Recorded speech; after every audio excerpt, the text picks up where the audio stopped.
Ang propesiya patungkol sa mabuting pastol. Pag-usapan po natin yan sa devotion natin na ito.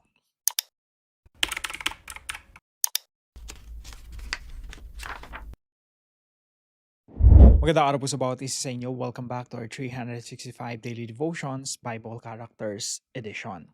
Binabati ko po muna si Ma'am Mary Grace Mabanes and happy birthday rin po kay Sister Mutia Recalde. Hello po sa inyo. Now, tutuloy po natin yung ating pag-aaral po patungkol po kay Prophet Zechariah. Ano ba yung laman ng propesiya ni Prophet Zechariah? By the way, kung hindi niyo pa po na-screenshot at interesado po kayo, pwede po itong screenshot. At least may overview po tayo. And then, ito po yung kabuuan ng Zechariah mula chapter 1 hanggang 14 in relation to Jesus Christ. So, kahapon po pinag-usapan natin sa chapter 9, si Jesus Christ yung humble king. Dito naman po sa chapter 10, Good Shepherd. Ito po yung topic natin ngayon. Hanggang 13, puro shepherd na po yan. Theme po yan theme or tema na patungkol po sa shepherd. So, ito po yung devotion natin kahapon. Behold, your king is coming to you. Parating na yung Messiah, si Jesus Christ. Um, Nakakatuwang isipin, no? Yung buong Old Testament talaga, preparation siya for the coming of the Lord Jesus Christ. At pagdating sa New Testament, simula dun sa pinakaunang verse ng New Testament, patungkol na yung kay Jesus hanggang kahuli-hulihang verse ng Old Testament. New Testament ng Book of Revelation. So, eto pong chapter 9, patungkol po ito sa coming king. Pagdating po sa chapter 10, ito po ay patungkol na sa shepherd. So, sabi po rito sa chapter 10 verse 1, ask rain from the Lord. Hingi daw ko tayo ng ulan sa Panginoon. In the season of the spring rain, from the Lord who makes the storm clouds. Ang Diyos yung gumagawa ng ulap, to siya yung nagpapaulan. And He will give them showers of rain to everyone, the vegetation in the field. So sabi ng Diyos dito, alam niyo ba ako yung nagpapaulan eh. Ako yung nagbibigay ng, ako yung nagdidilig sa mga halaman nyo, yung vegetation. Yun yung mga pananim. Ang problema po sa mga Israelita, pag hindi umulan, tatawag sa mga Diyos-Diyosan, tapos sasabihin nila, mga Diyos-Diyosan, no? Lalo na yung mga fertility gods, bigyan nyo kami ng makakain, no? Bless nyo kami. So pag umulan, sasambahin nila yung mga Diyos-Diyosan. So kaya dito sa verse 2, sabi dito, for the household gods utter nonsense. May mga gods, may mga Diyos-Diyosan sila. And the diviners see lies. They tell false dreams and give empty consolation. So isipin niyo po yung bayan ng Israel, marami sa kanila ay idolatrous. Tapos yung iba galing pa ng ibang bansa, galing ng Babylon mula sa pagkabihag, pagbalik, syempre mahirap yung buhay dahil yun na nga sinakop sila ng Babylonia at sinunog yung kanilang city tsaka yung kanilang templo. So magsisimula pa lang sila ng kanilang mga buhay, magtatanim sila ng mga halaman o ng kanilang mga eventually aanihin at kakainin. So marami talagang nagiging religious. Alam niyo na may mga tao, 'di ba, pag dumaranas ng pagdurusa, lalong nagiging relihiyoso, tatawag sa Diyos. Ang problema dito sa bayan ng Israel, marami sa kanila tumatawag sa Diyos-Diyosan, hindi sa tunay na Diyos. Kaya sabi dito, ask rain from the Lord, kay Yahweh kayo tumawag. Now, ang matindi rito sa mga verses na to, ang sinisin ng Diyos, yung mga shepherds ng Israel, yung mga leaders, mga pinuno ng Israel, na sila dapat yung nagtuturo doon sa bayan ng Israel kung kanino sasamba. Yung mga kaparian, yung mga priest ng bayan ng Israel, sila dapat yung nagli-lead sa bayan ng Israel para kumilala kay Yahweh. Pero sila pa yung nangunguna upang tumalikod kay Yahweh at pinababayaan nila yung flock o yung bayan ng Israel. Kaya pagdating dito sa verse 2, no, sabi dito, therefore, the people wander like sheep. Yung mga tao, sabi dito, parang mga tupang naliligaw. They are afflicted for lack of a shepherd. So, nahirapan sila dahil wala silang pinuno, 'no? Nagiging idolatro sila. So, pagdating dito sa verse 3, sabi dito, "My anger is hot against the shepherds, and I will punish the leaders. For the Lord of hosts cares for his flock." So, ito po yung beginning ng theme ng shepherd. So, pwede niyo po yang diretsuhin dito, 'no? Tuloy-tuloy po 'yan mula sa chapter 10 hanggang 13. Lahat po ito patungkol kay Jesus Christ. Bale, pang-dive deeper na lang natin 'to, 'no, kasi medyo mahaba, pero puwede niyong screenshot ta's basahin. Makikita niyo po yung tema ng shepherd hanggang yung pag-crucify kay Jesus Christ at yung pagsibat sa kanya, 'no, at, pati yung pagbebenta sa kanya ng 30 pieces of silver, naka-prophesy na dito. So, ito po yung mga katuroan natin ngayong araw. Number 1 po, we are lost sheep wandering in the wilderness. Tayo po ay kasama sa mga tupang ligaw na alam niyo po yung sa ang Panginoon, kagaya po sa Psalm 23, nilalarawan si Yahweh na siya yung shepherd. The Lord is my shepherd. At makita niyo po sa Psalm 23 at maging sa maraming mga propeta, no, na yung Diyos nililid talaga yung bayan yung kanyang bayan patungo sa luntiang mga damuhan, 'no, mga berde, merong kasaganaan. Pero 'pag yung shepherd, tinalikuran ng mga tupa, yung mga tupa, naliligaw at yung mga iba napupunta sa mga disyerto, sa mga batuhang lugar, tapos walang makain, kawawa naman, gutom na gutom. Kaya po dun nilalarawan yung mga tao bilang lost sheep, mga tupang ligaw.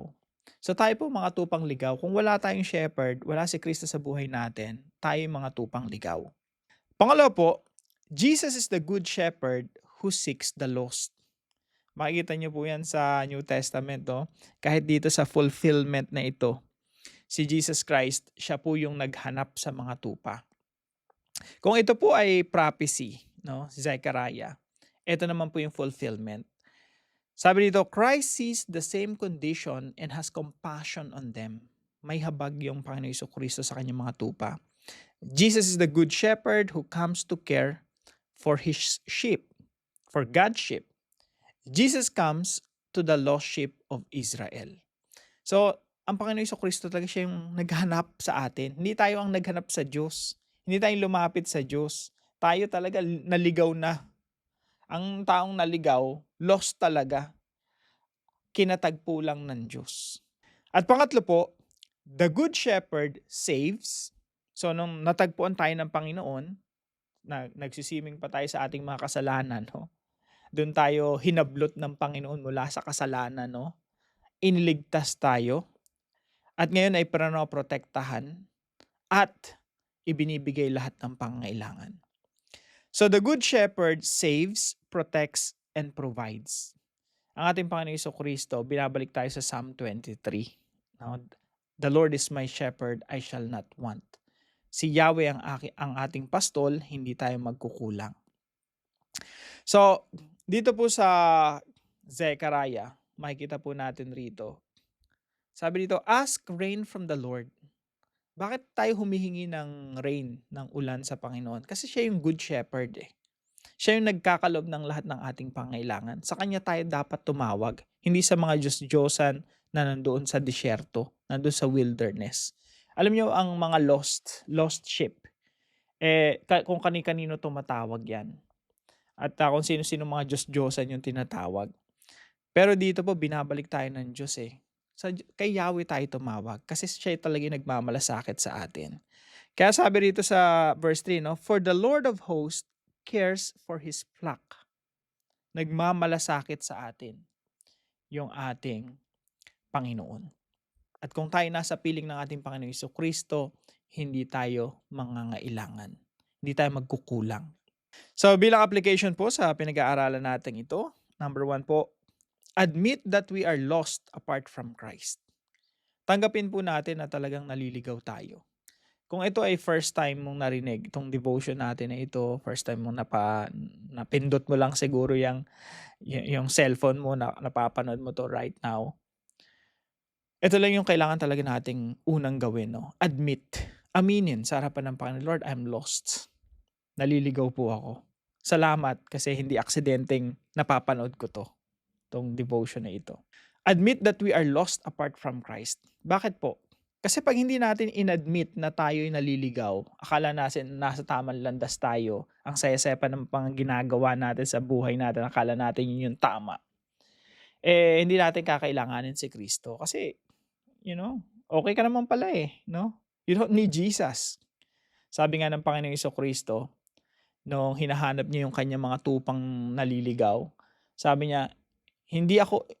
Yung isang taong may sakit nangangailangan ng doktor, pero yung isang taong tingin niya sa sarili niya wala siyang sakit, hindi yan lalapit sa doktor. So, gano'n din sa ating relasyon sa Panginoon 'no. Kung hindi mo makikita yung sarili mo na makasalanan, hindi mo makikita si Jesus bilang tagapagligtas.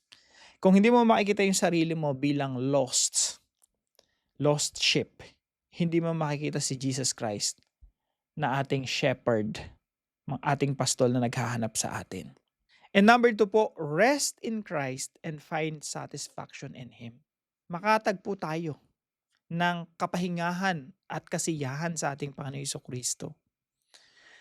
Sabi po ng ating Panginoong Kristo 'no, sa Matthew, sabi niya, "Lumapit kayo sa akin, kayong mga nababagabag, kayong mga napapagod, kayong mga nagugulmihanan sa buhay, kayong mga hirap na 'no, lumapit kayo sa akin," sabi ng Panginoon, "at bibigyan ko kayo ng kapahingahan." Ang ating Panginoon, He is our good shepherd. At kung meron ka mang pagpapahingahan, wala nang mas kakaiba na, you will feel the peace of God. Wala nang mas titindi pa ron sa kapayapaan ng Diyos kapag ikaw ay nasa kandungan ng ating Panginoong Kristo. You can really rest in Christ. So rest in Christ and find satisfaction in Him. Naalala ko tuloy si Saint Augustine, no? Sabi niya, "Our heart is restless unless it rests in Thee." So, yung puso daw natin, nating lahat, no? Restless, walang kapahingahan hanggang makatagpo ito ng kapahingahan sa ating Diyos. Number 3 po, trust the shepherd to save, protect, and provide. May experience lang po natin yung salvation, protection, and provision ng Diyos kung tayo'y nasa Kanya. Pero kung tayo po ay lost sheep at naliligaw at mas pinili pa natin na magpakalayo-layo sa Diyos, hindi natin ma-experience yan. Para po yung prodigal son, yung anak ng isang tatay na nagmamahal at nagmamalasakad sa kanya, pero mas pinili niyang kunin yung kayamanan ng tatay niya at waldasin. Hindi niya na-experience yung mahal siya ng tatay niya, pero hindi niya na-experience yung pagmamahal ng tatay niya nung naglayas siya at nagpunta siya sa ibang syudad. At habang winawaldas niya, naubos yung pera niya, naging mahirap siya, at naging tagapagsilbi siya, at hirap na hirap siya sa buhay niya, pati siguro yung pagkain ng mga hayop gusto niya na rin kainin sa gutom niya. Hindi niya na-experience yung love ng kanyang tatay until bumalik siya dun sa tatay niya. Ganoon din sa atin, no? Pag patuloy tayo naglalaya sa Panginoon, nagpapakalayo-layo sa Panginoon, hindi mo ma-experience eh. Kailangan nandun ka talaga sa piling ng Diyos. Ma-experience mo yung kanyang salvation, protection, and provision. Pag-ibig at pagmamalasakit. Kung ikaw ay nasa piling ng Panginoon, you trust Him. Mas nagmamalasakit siya sa iyo kaysa sa pagmamalasakit mo sa sarili mo. Ganun katindi yung ating shepherd. Para po sa ating discussion, why is Jesus described as our great and good shepherd? At para naman po sa ating dive deeper, pag-aralan po natin, the good shepherd and the destruction of the false shepherds in AD 70. Ito po ay prophetic. Tayo po ay manalangin. Father, we confess that apart from Christ, we are lost sheep, wandering without direction and unable to save ourselves. Thank you for sending Jesus, our good shepherd, who came to seek and save the lost. Teach us to rest in Christ and find our deepest satisfaction in Him rather than in the empty promises of this world.